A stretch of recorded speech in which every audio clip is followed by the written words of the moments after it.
Hey everyone, I'm Mackayla, and today we welcome Dale from Ocean Grove to the Soundtrack of Our Lives podcast. Hello, how's it going? So, you guys have Oddworld coming out close mid-end of November? Yes, we do. Yeah, it's creeping up now, less than a month away. Very exciting. Yeah, and you recently did some shows to promote it. What were the shows like? Uh, they were they were really incredible, to be honest. Um it felt like a moment that we'd sort of been building up to for quite some time. One special aspect of it was bringing our old guitarist slash current studio member, Matt Running Touch. He stopped playing guitar in the band in 2014 to sort of start his own kind of his own musical project. Mhm. And he's been behind the scenes with us ever since, sort of writing and involved in music videos and things, but he hasn't performed live with us since 2014.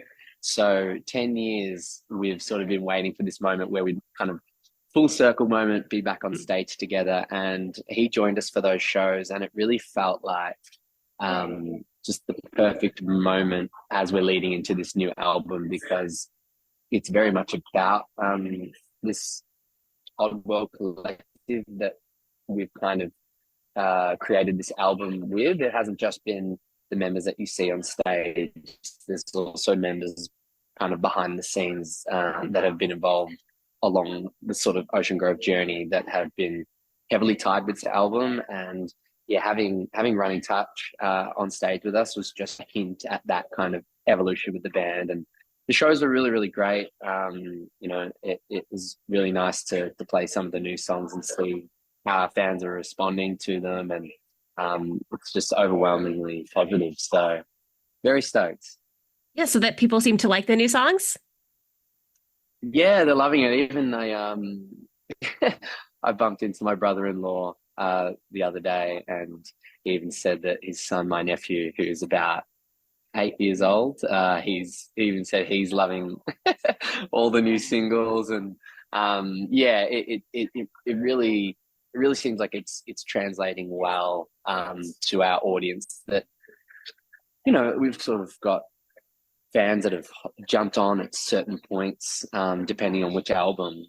And each album up until this point has been somewhat different for the last. So I think the fact that these new songs are landing well with fans of Up in There Forever, Flipbone Fantasy, or Rhapsody Tape or even Pre, I think we're finding that perfect balance between sort of old stuff, new stuff, everything in between. And yeah, everyone seems to be loving it. So that's the best result.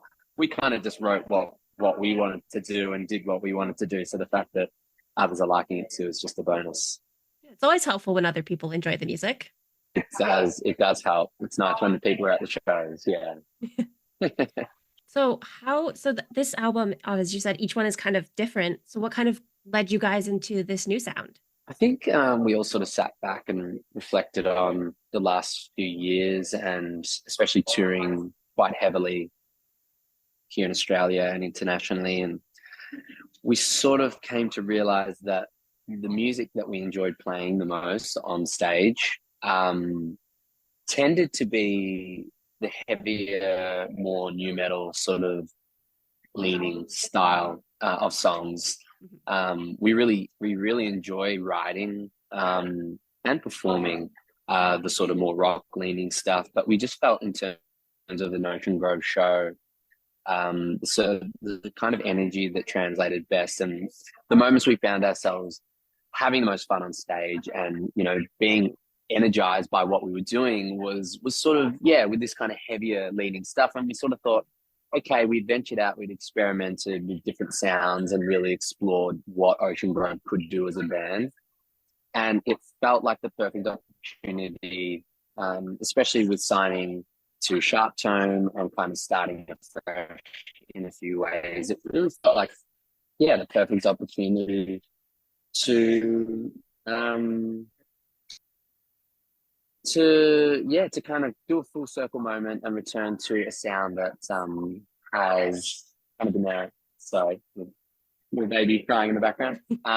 To return to a sound that was there from the beginning and is something that is very authentic to us. You know, something Mhm. that feels very natural to us, and so it didn't take too much convincing. Kind of felt pretty natural. So yeah, once we had sort of decided on that, it was like, okay, well, this is what we do best. Mhm. So let's just get in the studio and start writing. So when you guys are writing music, what does that process look like for you? We we write and record with our drummer Stan. So we're very lucky in that respect that we can kind of go basically to his house and hang out in his like home studio. Mhm. And it's really nice that we can do that because we're not under time pressure, money pressure, things like this. We don't have an outside influence of like a producer or, a label kind of person or anything leaning over our shoulder being like, hey, you should do this or turn that up or change that or, it's 5 o'clock, gotta wrap up kind of Mhm. thing. It's very much like it's just us in a room hanging out, and it's kind of always been that way. It's all we know. We don't really know that other side of it, and I'm not sure how well we would operate if we were to put in that situation. But yeah, I think that's kind of the crux of it. It's that, like, first and foremost, it's just us being together in the room, hanging out, shooting ideas to one another, and seeing what sticks. And we'll obviously come to the table with some ideas. Sam is very much at the helm of that.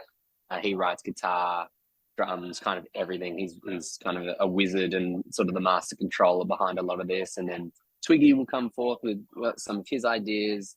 And we'll all sort of bring bits and pieces to the table, and then um, some of these songs on this album, I mean, in my opinion, it's somewhat identifiable where we've done this, but you can see where someone's brought one idea in, someone's brought another in, and we've kind of melded together.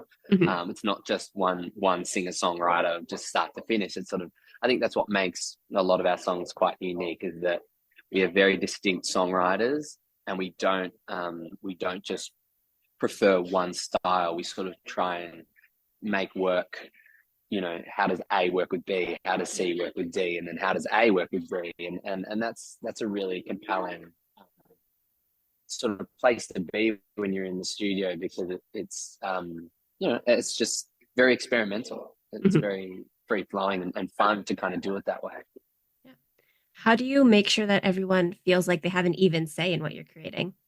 Yeah, that's easier said than done. I mean, we don't always try and just make sure that it's like a 50-50 split or whatever, Mhm. it's not like there's kind of that massive tussle. It's always just who can, who can, where can we get the song to its best place? And that's the most important thing. It doesn't necessarily matter who's contributed what. It's like the best idea wins. So, um, I think it's very healthy competition in that sense of just like, let's all bring our ideas together and the best one wins. And we're not afraid to tell each other that an idea is shit, Mhm. because again, you can kind of do that when there's no one else in the room and you sort of feel comfortable to just be yourselves and just, yes, no, maybe it doesn't matter. You're so used to that kind of feedback, and it doesn't seem weird coming from some stranger or anything. It's like, oh well, we do this all the time. So we try and receive input from everyone, because we've realized that the more input, this World Collective members, the better, and the songs tend to be better at the end of the day. So it's like more input's better than less, or Mhm. going with just like, one person gets, majority share or whatever. Like, it's doesn't get really too political in that sense, which I'm grateful for, because I know it probably can be tricky for other bands and artists. So, yeah, What advice would you give to somebody who is kind of struggling to be heard in their own band? yeah. Oh, that's a good question. I mean, I would say that, like, I guess you got to listen to the feedback.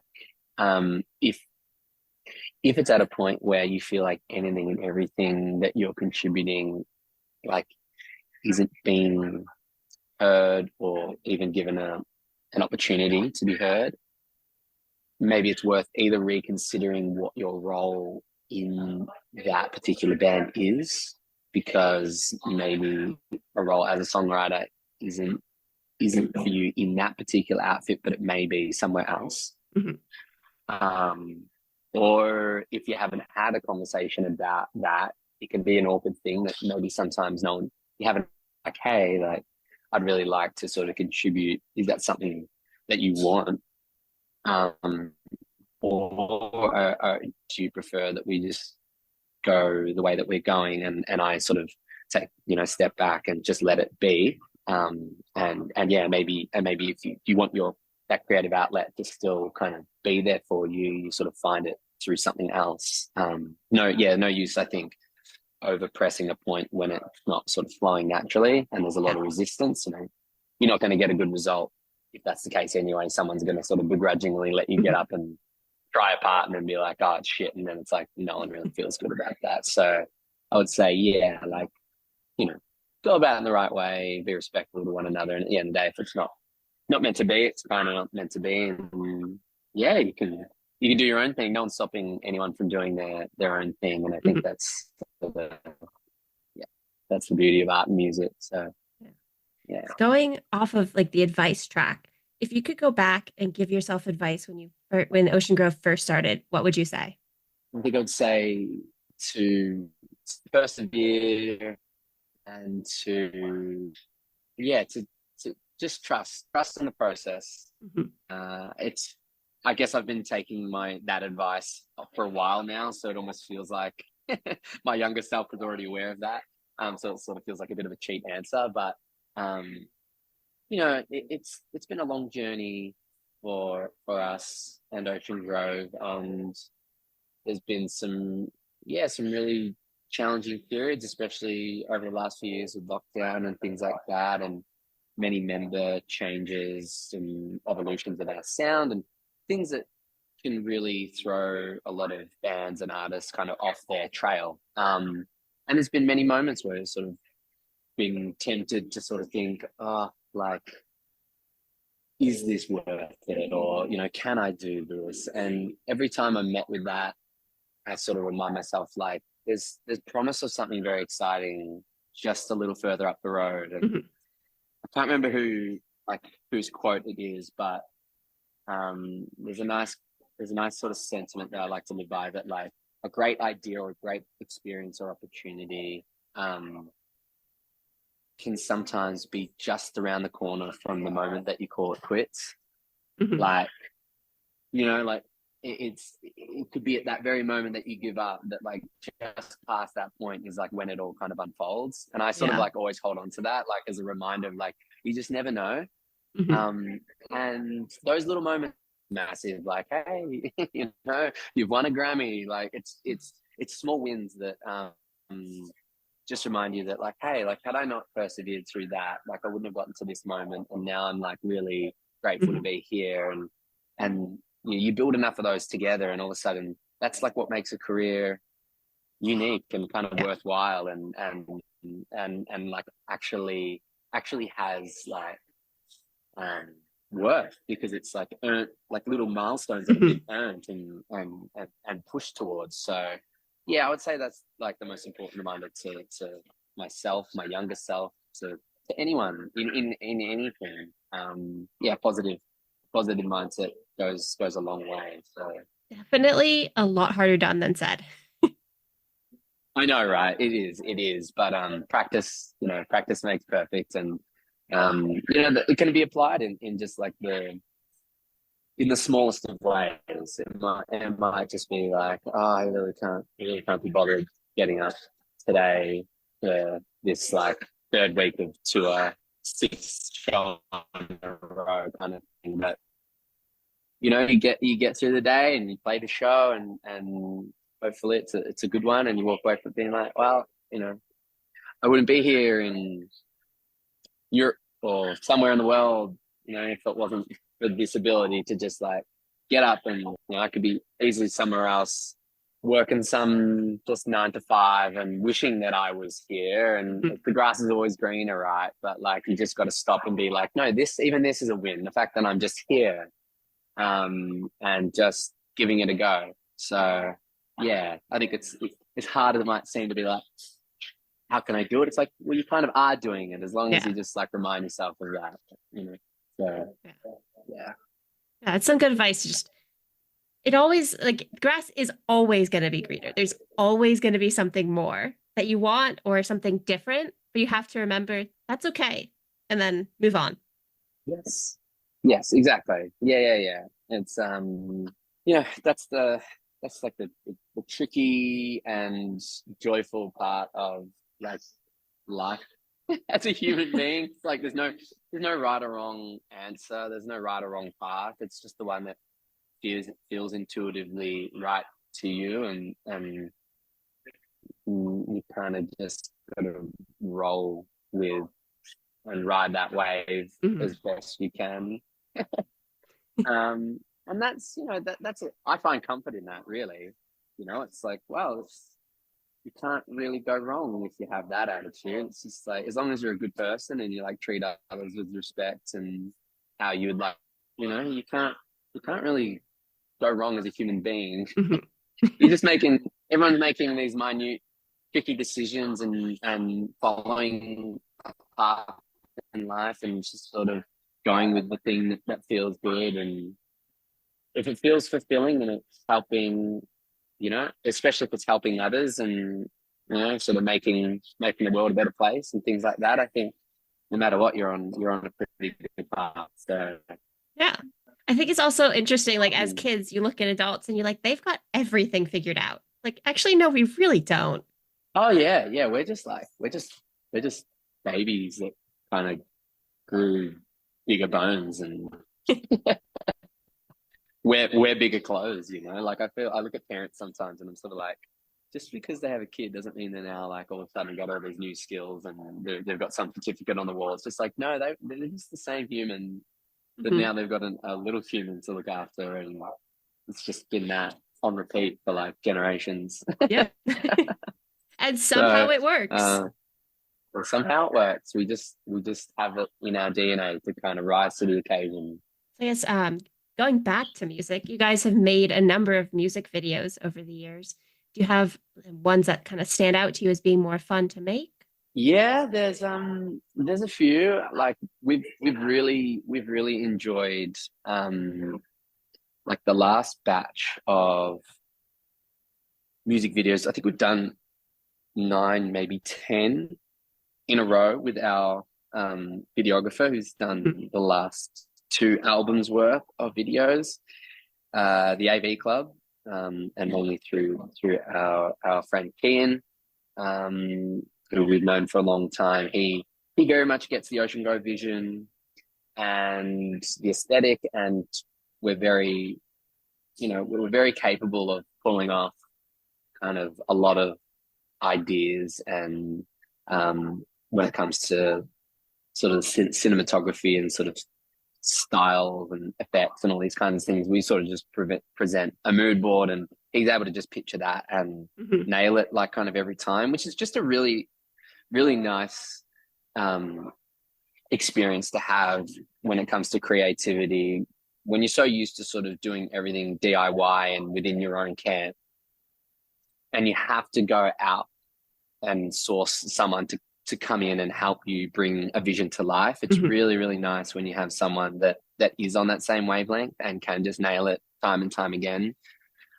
So definitely shout out to AV Club for just smashing it every single time with our music videos. It's been a lot of fun, and yeah, no particular one stands out. I mean, Silver Lining was a really fun one because we rented out an old like kind of gas station Mhm. service, like 24-hour service station, Yeah. and that was really fun because it kind of was old school and you don't really see them that much in Australia anymore, especially in sort of inner city.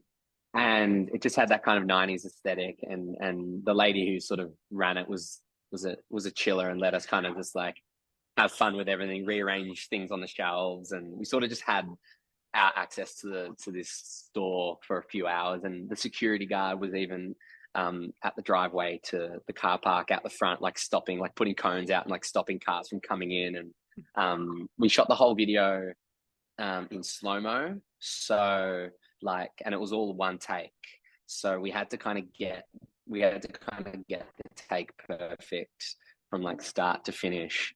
And so it was this sort of sequence thing where we had to like get all these parts together. And that just like really itched my like creative brain in a way, to look and be like, oh, I know that primarily we're musicians, and we're sort of go on tour and do all that, but it's nice when you find yourself in a situation like that, where it feels like a mini film production, and you're kind of like, oh, I've always sort of dreamed of being involved in like a short film or something, and I guess I kind of am doing that right now. Like, this feels very, very like that. So stuff like that's fun. And I think another one that comes to mind is a little bit way back, our video for Intimate Alien. That was just a really fun couple of days where we're just sort of like covering each other in body paint and costumes, and going through the streets and finding really interesting sort of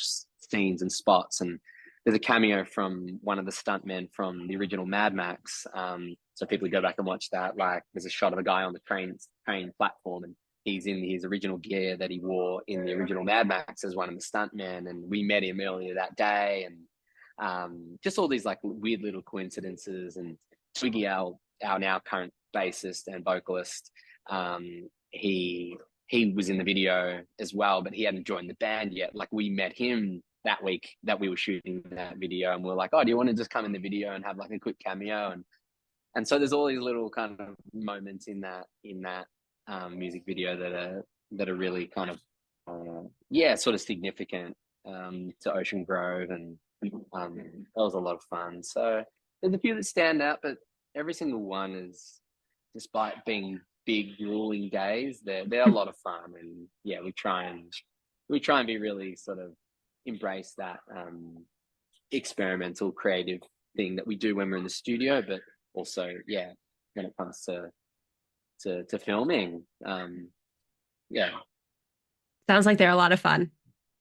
They are. I kind of at points I'm sort of tempted to sort of be like, another music video. It's just like, you kind of, as I said, they are really big days, and it just takes a lot out of you, because you're having to kind of, your mind is just in a million places, and especially ones where it's performative, you're kind of spending a lot of energy, and mental and physical.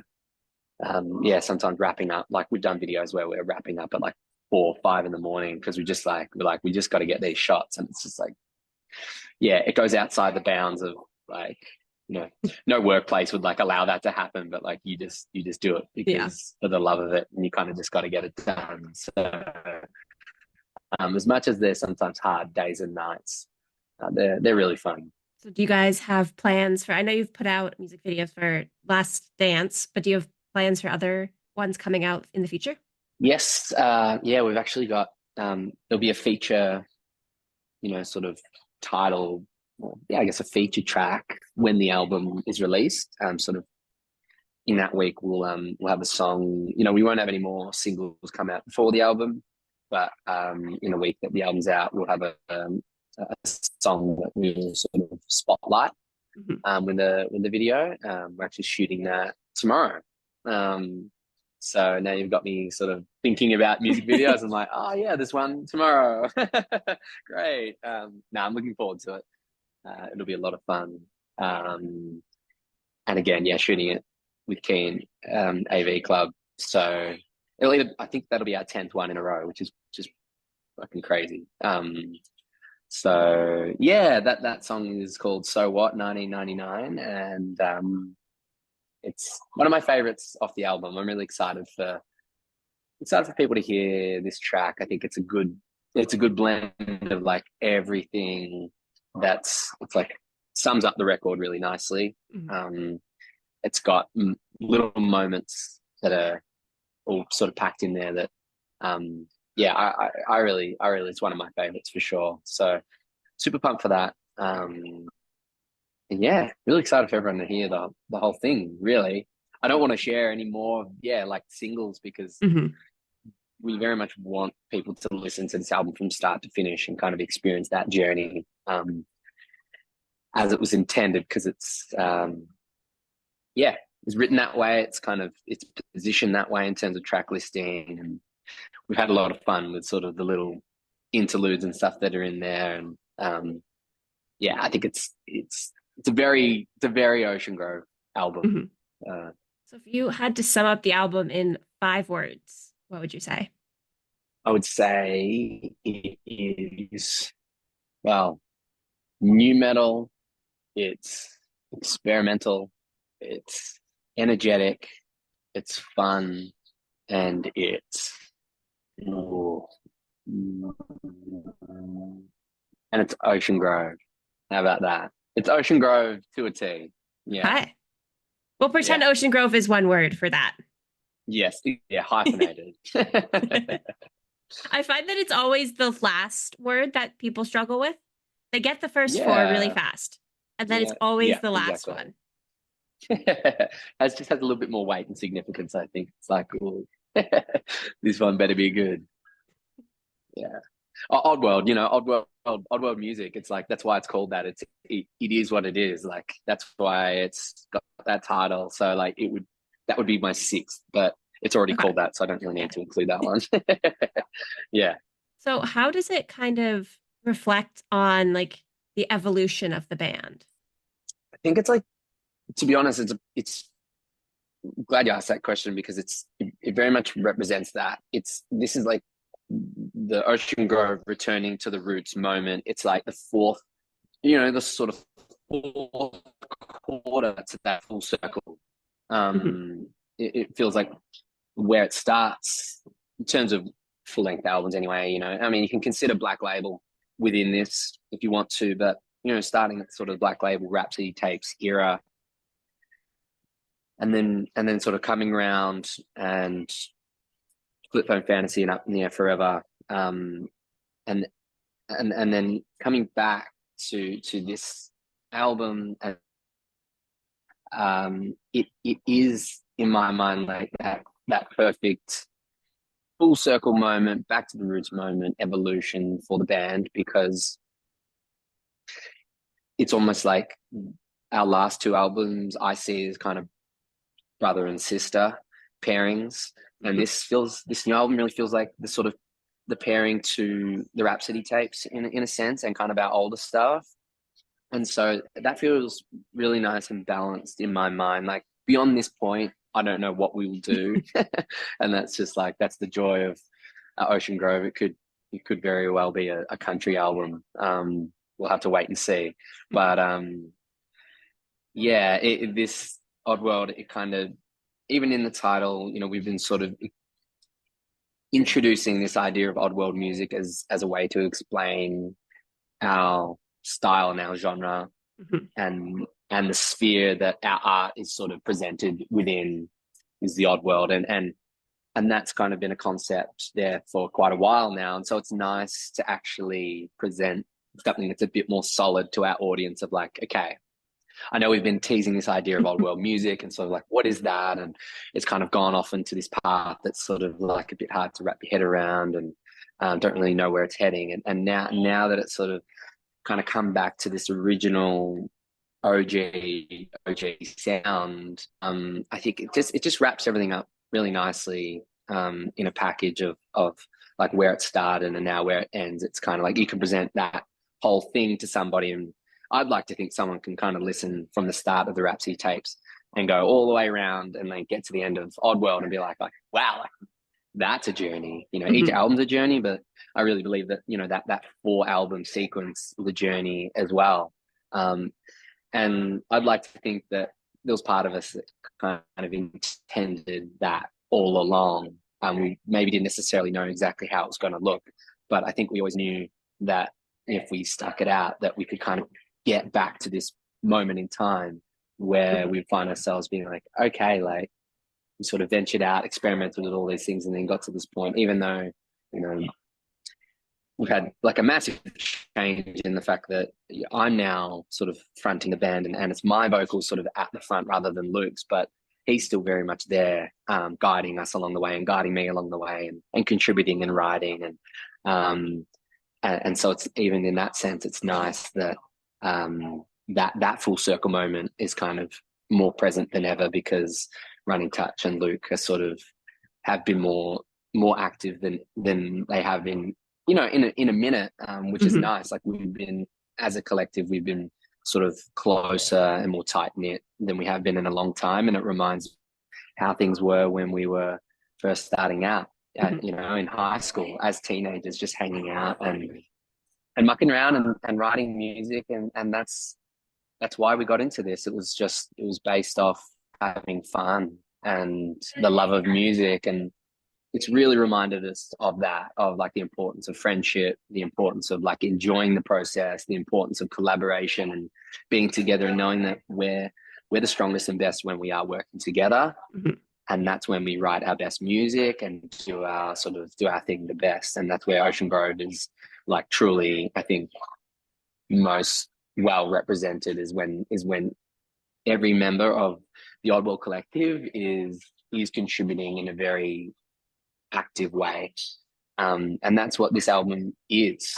It's that. You know, that's kind of what's happened, and that's what we've been able to create. And I look at it, and I'm very proud of it. I'm very excited for people to witness and experience this chapter of Ocean Grove, because it's going back to our point earlier about, you know, pushing through those sort of turbulent times. Like, there's been plenty of them, but the fact that we kind of now find ourselves at this point with an album that we believe is the best music, an album that we've kind of ever created and written, so easily couldn't have happened if we'd sort of called it quits, you know. And I'm like, this is that, for me, this is the ultimate moment of like, I'm so glad that we persevered, because this is an album that I can look at and feel like that is Ocean Grove's legacy moving forward. No matter what happens beyond this point, we have an album that I can, and that we all can look at and be very proud of, and think, you know, that was us learning from one another, growing and becoming more experienced and mature as musicians and individuals, and finally getting to a point in our adulthood that we could come back together. And rather than write an album in our late teens, you know, we're now in our late 20s and early 30s, and we have so much more, you know, to draw upon and draw Mhm. from, that it's allowed us to create something that we never could have up until this moment. And Right. so I think that's what makes this very, very special, and very nice for our, I think, for our fans that have been following us from that, along that journey for all that time, to sort of know that, like, no, you know, we are all still best of friends and still doing this together. And I think that'll really show, and shows in the music when people finally get to hear it, that it, it it's us kind of in our best form. Mhm. And we're hoping to kind of take that and keep persevering forward, and hopefully channel that energy into even more music. It just sort of feels like the beginning in a way. It's like that full circle moment. It's like, okay, now we're kind of at the start again of like an Yeah. exciting new chapter. So So the next four is going to be another circle. yeah, exactly. Yeah, or an oblong, or, you know, rectangle, or how, whatever, you know, we decide. But, you know, it'll yeah, yeah. This feels like very much one door's closing and another big door is opening for Ocean Grove and the Odd World. So Very exciting. yeah, I can't wait to see what you guys do next. I know. I'm like, oh my God, now I'm like talking about it. I'm like, what are we going to do next? Like, it's always that case of, you do an album, you sort of spend all that time in the studio, and, you know, all the time mixing and mastering. Sam has to take on a lot of that. Um, and once that's done, it's like, oh sweet, we've got the music, you listen to it and everything, and then by the time it comes out, you've sort of heard the songs and you've been in that process for 12 to 24 months, and then by the time it comes out, you're like, oh, it really feels like it shouldn't be already time to like be writing more music, but it kind of is like sort of like, okay, like got to get back to work. Mhm. So I'm sure it won't be too long until we're, yeah, toying with some new ideas, especially this album's out and we're sort of able to inject a lot of these new songs into the set. I think we're going to feel really inspired to keep that flow going and see what else we can come up with pretty soon, so that um yeah, just keep that ball rolling. Yeah, now that you've made a ball. Exactly. Now that we've made ball, it can, start gaining momentum. So before I ask the last question, was there anything else that you wanted to mention or talk about today? We've covered like the really important points. I mean, I think just as a whole, like I just I would like to just thank our our fans and anyone listening, and and thank you for having me and us on today. I just I know that it's a really tough time for everyone in kind of the growing phase of the music industry to sort of be heard and feel heard, and to sort of have even just a moment, let alone to kind of sustain that. So yeah, I guess I just wanted to express gratitude for our fans and listeners to get for getting us and supporting us to this point, because that was a huge factor in being able to get to this moment and be able to create this album. So I think this album can be seen in a way as a celebration and a thank you almost, to our fans, like, because it's like it kind of wouldn't have happened if we didn't have that support. It would have been really easy to give up and to not, wasn't for just the odd message every now and then from somebody being like, hey, like, I know you don't know me, but I just want to let you know, like, this song or this album is just like changed my life for the better, or really helped me through a tough time, or like that show on the weekend was just like one of the best experiences, or I brought my kid along and like they just had the best time, and they're bragging to all their friends at school, and just like all those little wins that remind you that, like, okay, like this goes beyond myself. This is really important to Mhm. like a wide scale of people, and they're just the ones that feel confident or open enough to reach out, Right. let alone the amount of people that have those thoughts but never think to actually message the band page or whatever it might be. Like, you don't know the gravity of what you're doing truly ever. So this album is like, it's really it's a celebration of Ocean Grove, and that's not just us; it's everyone that's been on this journey and everyone that's been involved, either if it's just from today, or for 10 plus years. We had one fan, Justine, come to her 40th Ocean Grove show, on that tour that we just did. I don't know if anyone's topped that. 40 shows. It's like that's like, wow, you've put in the hard yards there. Like, and so yeah, we're just super grateful for been supporting us, and this album is our gift to our fans, to the odd world. It is the odd world. It is Ocean Grove, and this is just us being us. And yeah, we just hope that everyone enjoys it as much as we enjoyed creating it. So the last question is, what is the soundtrack of your life? Oh, wow. Are we talking like a particular album, or It is just like however you want to answer it. however I want to answer it? Okay. Soundtrack to my life. Uh, it's a really compelling question, especially because I can answer it however I like. Um, I don't know, have it left of center, but I would like to think that the soundtrack of my life is like joy, and kind of like an elevated sense of just life around me. It's really hard to put into words, but I'm always trying to curate my life so that I'm on the receiving end of positivity and joy and brightness Mhm. as much as possible. and I hope that I can create that experience for someone else when I'm interfacing with them.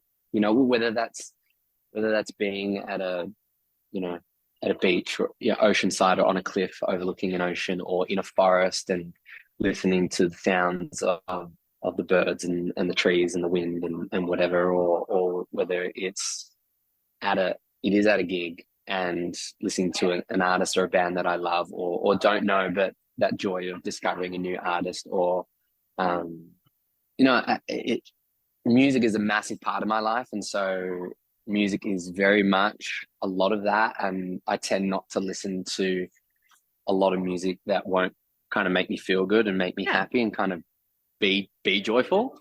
But outside of music, you know, it's those interactions. It's, you know, with other humans or with nature, that audio visually, it's, yeah, I'm kind of always seeking out that like high vibration, positive kind of soundtrack. So it was a bit clunky, but I feel like I kind of got there. Yeah, if it's your soundtrack, that's all that matters. Yeah, that's it. That's it. Yeah, yeah. And I'm pretty deaf. I'm I'm pretty deaf, so like I'm like whatever I can like, you know, if I can hear anything, I'm stoked. Yeah, so for our listeners who want to stay updated on you guys, hear the album when it comes out, where can they find you? Yeah, so you can, you know, follow us pretty much on most socials at Ocean Grove. Um, YouTube, you know, you can catch all our latest music videos, which have been a lot of fun. We're pretty active, I would say mainly active, in terms of, yeah, just day to day, like on Instagram. Try and sort of stay engaged with our fans, on there as best we can. But, you know, Facebook and even email, if people feel so obliged, you can kind of find that um, on our Instagram as well. So yeah, all the common places, and you know, streaming wise, yeah, all the streaming services. It's kind of everywhere worldwide. So yeah, Ocean Grove. Sometimes you got to type in Ocean Grove Band because there is a couple of places in the world that are that we're, you know, we're named after a place down here in Victoria. So Ocean Grove Band, if you are struggling to find us on Google, but outside of that, at Ocean Grove should you know, should get you mostly there. Well, thank you so much for taking the time to talk to me today. No worries. Thanks, Mackayla. It's been a pleasure. Thanks for having us. Yeah, have a nice rest of your day. Yeah, you too. Thank you. See you Bye. later.